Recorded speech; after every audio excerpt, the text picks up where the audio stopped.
Official ಅಲ್ಲ. ಈಗ ನೀವು ಪತ್ರಕರ್ತರಿ, ನೀವು ನನಗೆ ಪ್ರಶ್ನೆಗಳು ಕೇಳಿ ನಿಮಗೆ ಕಳಕಳಿ ಅರ್ಥ ಆಗ್ತದೆ. ಆ ರೀತಿ ಸಾಮಾಜಿಕ ಕಳಕಳಿಯಿಂದ ಕಾಳಜಿಯಿಂದ ಮಾಡ್ತಕ್ಕಂಥದ್ದು.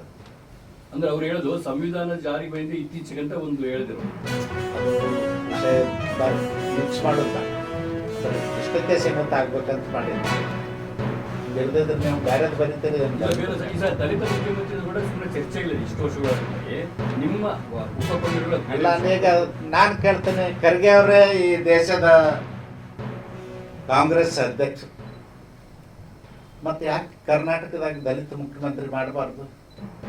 ಕರ್ನಾಟಕದಾಗ ದೇಶಕ್ಕೆ ಸ್ವಾತಂತ್ರ್ಯ ಬಂದು 75 ವರ್ಷನಾಗ ಸುಮಾರು 60 ವರ್ಷ ಕಾಂಗ್ರೆಸ್ದವರು ಆಡಳಿತ ಮಾಡಿದಾರೆ, ಯಾಕೆ ಮಾಡಬಾರ್ದು?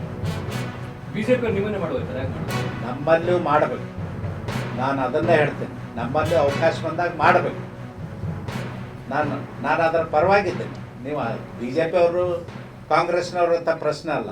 ಯಾರೇ ಇದ್ರು ಸಂವಿಧಾನದ ಆಶಯಕ್ಕೆ ಅನುಗುಣವಾಗಿ ಆಡಳಿತ ಮಾಡಿ ಮೇಲೆ ಎತ್ತಕ್ಕಂಥ ಕೆಲಸ ಮಾಡಿ ಎಲ್ಲ ಜಾತಿ ಜನಾಂಗದವ್ರಿಗೆ ಗೌರವ ಕೊಡ್ತಕ್ಕಂಥ ಕೆಲಸ ಮಾಡಿ ಅಂತ ಹೇಳೋದು ನಾನು ಎಲ್ಲ ವೇದಿಕೆವರೆಗೂ